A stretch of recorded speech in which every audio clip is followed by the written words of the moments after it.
Three, two, one. Yeah, we're ready. Okay. Hang on. Yeah, right. Hi guys, and welcome back to On the Fence. What a weird and wonderful, but at the same time weird game of football that was. All the height and expectation from PSG to just come to Anfield and just play that shite. Really. I'm joined by Mark. Thanks for joining me, mate. Hello. It's great just having two Liverpool fans on, isn't it? No shite chatting from the No, blue no fans. bitter opinions. Exactly, mate. No. What did you think of the game first and foremost, mate? It was a strange game. Yeah. It sort of went how I expected at first in terms of us coming out the blocks very fast and then them sort of gradually getting possession of the ball. But they Yeah. just didn't. They didn't move on from that. They obviously Mbappe and Neymar. I mean, they were given free roles basically not to track back, and so it just made it very easy for us to combat them the whole game. Well, it's weird that you talk. Well, it's mad that happened. It's crazy that Thomas Tuchel actually allowed that to happen because he came to Anfield a couple of years ago with Dortmund, and to a point we just blew them away in the second half, and obviously the rest is history. We didn't win the fucking trophy though, but so surely he should have knew that something like that was going to happen, and coming to Anfield and only having what was it, seven players defending. That's suicide, really. And to be fair to us, like we didn't even play as well as we should have played, but it was just that Again, go on. again. Yeah, No, we could just say that exactly. about every game. 6 wins out of six so far in all competitions, and we haven't even hit 20% of what we were last year. It's crazy, and I mean, Well, our it front three goes haven't well. had one game where they've all been decent. There hasn't been one game where they've all been decent. No, I know. Well, we'll go straight on to the front three. It was looking disjointed at the start because Sturridge started ahead of Firmino, didn't he? Salah didn't really have a great game, but Sturridge, the man who comes in for Firmino, he scores a goal to start off the game. It was a great header, middle of the goal, but the keeper probably should save it, but I think the power beat him. Well, yeah, when the cross is that good, as Yeah, long as you get the power on it, it can go anywhere unless it's straight at the keeper. It's not going to miss. I feel like after every Liverpool game, we're always going to have a segment where we talk about Andy Robertson.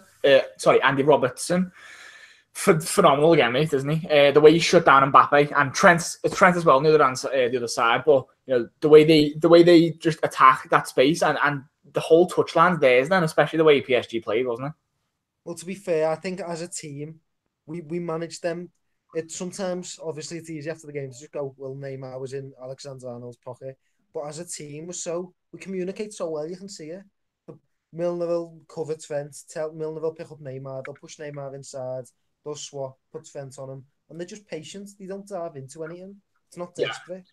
Yeah, it's very good defending to be fair, and the whole back four, back five really played well to be honest, and the fact that he scored two goals it really flatters them, and I think it really, I mean, I kind of did the video myself and the audio was crap on it. The audio might be shit on this one as well, but I don't even care at this point.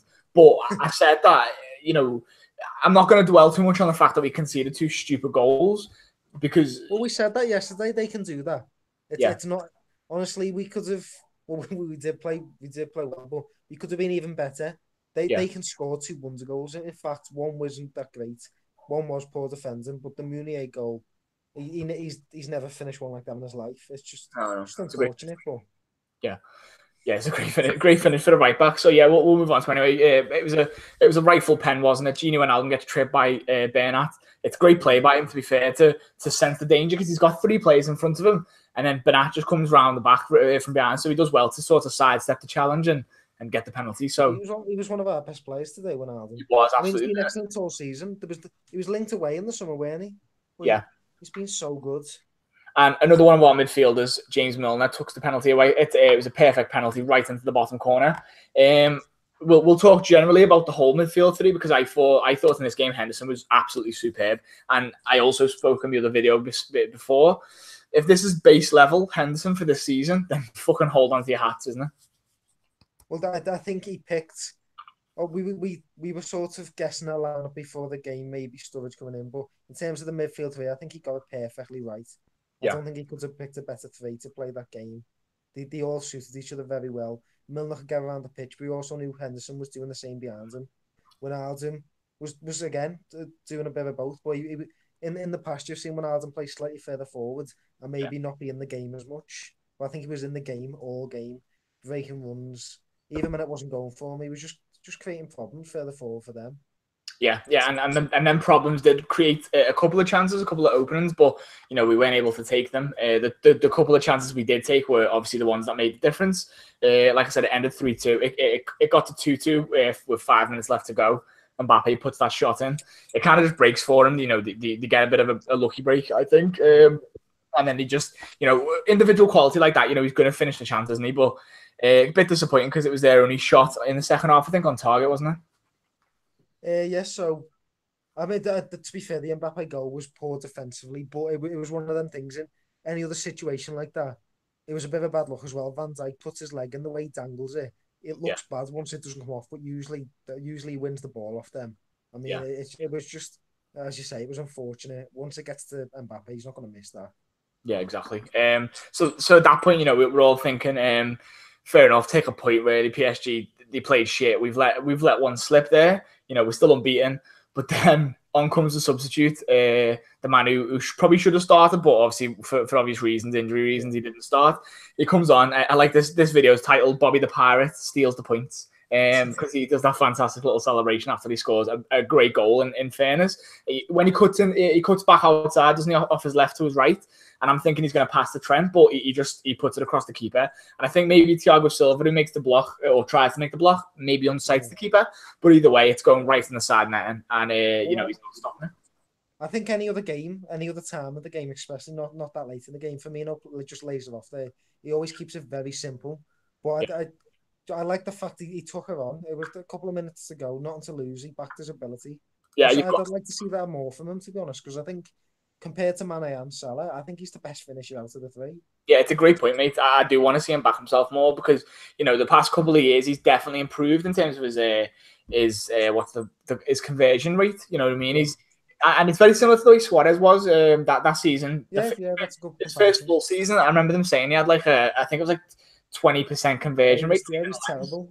Yeah, and then 15 times. Yeah, but then Firmino's problem was he was trying to be too cute all the time. He was always trying to lob the keeper or go around the keeper. But now, he is clinical. He's becoming a lot more clinical, and he's becoming that striker that everyone says he's not, but he is. You know what I mean? In that situation, 1-on-1, or it's the situation he found himself in before, he is calmer than Salah and Mane. Even after Salah's season last year, sometimes too calm. It went for him, but traditionally Salah's not a great finisher. Well, yeah, we'll go on to Salah. That he's been this season. Well, yeah, we'll go on to Salah because he doesn't really have a good game, does he? He comes off, gets hooked off, and to be honest, he doesn't even applaud himself to the cop or anything like that because he knows he's had a shit game. And it was as soon as he gave that ball away for that goal, I was saying he needs to come off. As much as I love Salah and I think he's going to have a good season, when he's having a crap game, just you hook him off at the end of the day. We haven't got time to be like PSG and have superstars and let them dictate anything. If Salah's not playing well, if Firmino's not playing well, if Mane's not playing well, just get them off because they don't deserve to just play because the good players. You need someone to come on who's going to be fresher. And Shaqiri come on, he looked all right, but in the end it didn't matter because, like I said, Firmino gets the winner. Who was your man of the match if you've got one really? I just on Salah dead quickly. I know it was right to take him off when we was. I was surprised Klopp didn't make a sub earlier. Yeah, because Sturridge looked leggy for a long time. Salah looked leggy. I think even Milner for once started looking tired. But to be fair to Salah, although it wasn't going for him and he was very poor, compared to Neymar and Mbappe, he was still playing for the team. Yeah. He was still trying the right things, and so that's obviously why he was able to stay on longer than he probably should have. Yeah, he wasn't standing in the fucking car park having team. Exactly, he was still working for the team. That's why I'm not worried about Salah, because before last season he wasn't that player, and so if he finds himself somewhere in the middle, I'll be pretty happy. I still see him beating players and having that what he has got, and even if he doesn't score in a game, he has that thing about him where two defenders will still go and mark him, and he's always that option down the line, which Trent uses a lot. So he's still got them capabilities of stretching the game, and that's something that a couple of years ago before Mane and then before them as well, we didn't have. We never had this dynamic in our team where we can stretch the play. Everyone's just a factor. Yeah. Even when he was poor today, you've seen players, they'll just back off 1 yard against them, where against even for maybe Firmino, they wouldn't do that. The worst thing for the defender, is is being turned back to goal. Being turned towards goal. That's the worst thing that you can ever give a defender to do. And he does that. He gets asses off seats. So does Mane, and that's why we're fucking clinical and deadly, aren't we? So like I said, who was your man of the match, mate? If you had one. I haven't really thought about it, to be honest. Do you know what? Wijnaldum, I think today made a real difference. Because Henderson and Milner did very similar jobs, and he did it excellently, as they always do. And you sort of expect that from them. But the transition from midfield into attack, to be fair, Wijnaldum was key for that. Yeah, he's very good at ball retention. Something we've seen since he signed from Newcastle is, when you put him in the middle, unless he's having a really shit game, he does not lose the ball, does he? I think he's on another level this year, to be fair. I think he's reached another level. Considering he was one of the players that was talked about being sold, like you said before. Well, I think he's performing how we'd expect Keita to perform at this stage. Yeah, exactly. I do agree with that. To be fair, it was a brave selection, to be honest. He could have easily started. He could have started Shaqiri and maybe not back Sturridge, because I didn't think Sturridge would start. Same, mate. So to be fair play to Klopp, because I think Sturridge worked for the team. Obviously, it's not ideal, but I think he made a difference, Sturridge. I think Sturridge and Shaqiri, maybe just Sturridge is a better player, and the way he's kind of more clued into the tactics and that at the minute. But I would have fully picked Shaqiri in this game. So fair, like I thought for our pace on the break, I thought Shaqiri was perfect. I didn't think Sturridge would offer what we needed, but to be fair, he did put a shift in. Yeah, no, it's a great point, mate. To be fair, so this tough run of fixtures just in a little bracket. We started with Tottenham, now PSG. We're going on to who's at the weekend? Is it Southampton at the weekend? Southampton this weekend. Yeah, so because we'll lose that one. You fucking hell, mate. Yeah.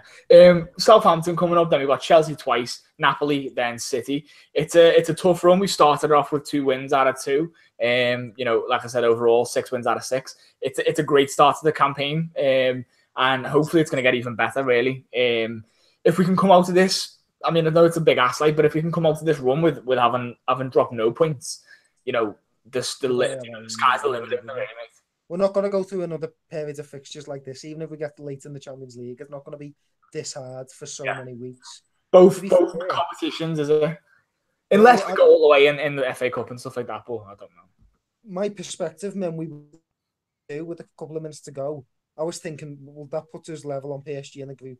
I expected Napoli to get a late goal at Belgrade, and that puts real pressure on us in the other Champions League games. It might go to the last game, and that would affect that Premier League. The difference in that goal, especially because Napoli drop points after 2 or 3 games, if we go away to Napoli and win, that pretty much let us ease off. In the Champions League. And then you can start seeing kids like the kids come through. We've seen in pre-season a lot of the young lads like Curtis Jones and stuff like that, who I think could do a nice little job being little backup players and stuff like that. So Curtis Jones, then, sorry. Curtis Jones. Well, they won 5-2 today, didn't they? Against I watched the end of that. To be fair, the young players are doing quite well, aren't they? The future's looking bright for Liverpool. Hopefully, this season's going to be a bright one as well. Thanks for joining me, mate. If you like the video, please click the subscribe button down below and like the video as well if you did like it. Comment down below, let us know what you think, who you think man of the match was and stuff like that. Also, let us know how shit PSG were and why are we even talking about them as contenders for the Champions League. Jay Wilson, fuck off. Thanks for watching. See you later. Goodbye.